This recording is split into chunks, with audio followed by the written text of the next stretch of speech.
Je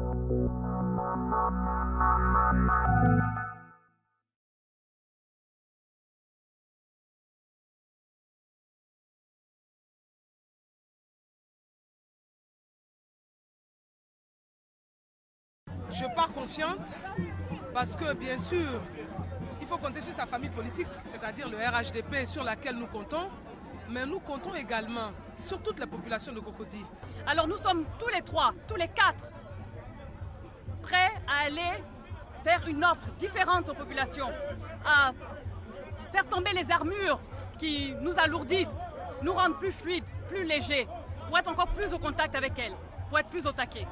C'est ce pacte de confiance que depuis 5 ans, Cocody et moi avons lié. Et vous l'avez entendu tout à l'heure pendant les meetings, je crois qu'ils en sont satisfaits. Je ne ferai pas de la publicité, n'est-ce pas, aux autres candidats.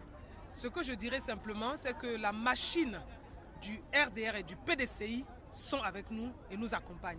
Et ce sont des machines de guerre, ce sont des machines de bataille. Alors, quand vous parliez de l'autre candidate d'en face, je pensais plutôt peut-être à Madame Simi ou à Madame Moulet, parce qu'il y a quand même plusieurs candidates en face. Donc je ne fais pas de fixation sur une en particulier. Je pense qu'elles se valent toutes. C'est normal que les femmes aspirent à être des leaders politiques, aspirent à impacter à des niveaux décisionnels. C'est tout à fait normal. J'encourage d'ailleurs de plus en plus de femmes à se présenter et à oser. Et nous croyons en notre victoire. Nous croyons qu'avec une forte mobilisation, avec cette campagne de proximité que nous avons évidemment menée pendant tous ces longs mois, parce que nous n'avons pas attendu le début de la campagne pour mener la nôtre, nous l'avons commencé bien avant.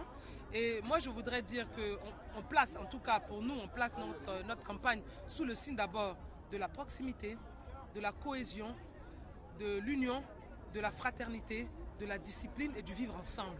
Je suis rodée aux joutes électorales. Et puis surtout parce qu'à Cocody, nous avons quand même des électeurs qui sont matures, nous avons des électeurs qui sont conscients.